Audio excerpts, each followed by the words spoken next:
Saudara-saudari, bertemu lagi kita di channel ini untuk mendengar dan mendalami lagi firman Tuhan yang pastinya sesuai apa yang dikatakan Alkitab.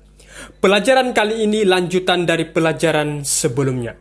Kita sudah mendengar meterai pertama yaitu kuda putih, meterai kedua kuda merah, dan meterai ketiga kuda hitam. Dan pastinya kita sudah mendengar makna setiap meterai-meterai tersebut. Nah, pelajaran kali ini kita akan mendengar meterai yang keempat. Sebelum kita melanjutkan, ini sekadar menambah pengetahuan kita, sekaligus membuka minda kita, di mana rupanya setiap meterai adalah gambaran jemaat-jemaat yang disebutkan di Wahyu, pasal 2 dan 3. Kita boleh rujuk dan bandingkan meterai yang digambarkan jemaat-jemaat tersebut. Mari kita lihat. Meterai pertama, gambaran jemaat Efesus. Meterai kedua dan ketiga, gambaran jemaat Simirna dan Pergamus. Dan meterai keempat, gambaran jemaat Tiatira. Jadi pertanyaannya saudara-saudari, melambangkan apa meterai keempat ini?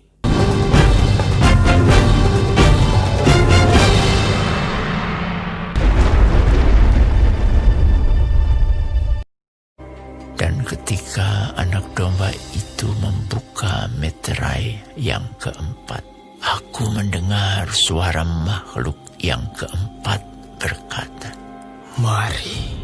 Dan aku melihat, sesungguhnya ada seekor kuda hijau kuning, dan orang yang menungganginya bernama Maut, dan kerajaan Maut mengikutinya. Dan kepada mereka diberikan kuasa atas seperempat dari bumi untuk membunuh dengan pedang, dan dengan kelaparan dan sampar, dan dengan binatang-binatang buas yang di bumi. Meterai keempat nampaknya kuda berwarna hijau kuning, yang dalam bahasa Yunani disebut kloros, atau warna dari mayat yang membusuk. Dan dikatakan penunggangnya bernama Maut, dan kerajaan Maut mengikutinya, dan penunggang tersebut diberi kuasa untuk membinasakan, untuk membunuh dengan pedang, dan dengan kelaparan dan sampar, dan dengan binatang-binatang buas di bumi. Apa artinya saudara-saudari? Seperti yang admin pernah katakan di pelajaran sebelum ini, pelajaran kali ini juga adalah lanjutan dari pelajaran sebelum ini. Oleh itu, bagi kita yang tidak berkesempatan mendengar pelajaran sebelum ini, ada baiknya kita lihat dahulu pelajaran sebelum ini agar tidak terjadi kebingungan. Dan linknya ada di description video ini. Mari kita lanjut. Kematian dan sampar datang di meterai keempat, yaitu kuda hijau kuning, oleh karena kelaparan rohani yang terjadi sejak meterai yang ketiga, sehingga kematian rohani terjadi di meterai yang keempat ini. Nah, untuk lebih jelas lagi, mari kita sedikit kembali kejadian di meterai ketiga, di mana kelaparan rohani yang telah menyebabkan kegelapan rohani yang adalah juga ciri-ciri orang Kristen terjadi di zaman kegelapan sekitar abad ke-6 sehingga abad ke-18. Namun, walaupun terjadi kegelapan rohani, minyak atau Roh Kudus dan anggur keselamatan dari Yesus tidak akan terpengaruh walau ada kegelapan yang dahsyat pada meterai yang ketiga. Ini berarti keselamatan dan kuasa Roh Kudus masih tetap terbuka bagi mereka yang mencari kebenaran. Jadi, arti dari meterai yang keempat, warna kuda ini adalah warna mayat yang membusuk. Itu adalah simbol kematian rohani sebagai akibat dari meninggalkan Alkitab dan prinsip-prinsip Injil.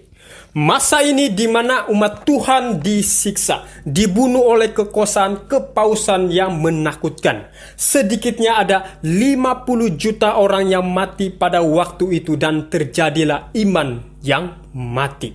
Ini terjadi sekitar 538 Masehi sehingga 1517 Masehi. Ini mengingatkan kita bahwa periode ini sama waktunya dengan perkabaran kepada jemaat di Tiatira, sebuah gereja yang mati secara spiritual. Lalu dalam ayat itu juga kita dapat lihat ada hukuman baru, yaitu kematian dan binatang buas.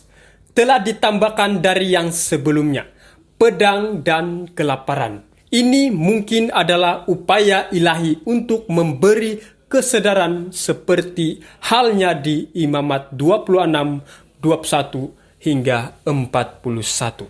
Kita boleh membacanya di sana.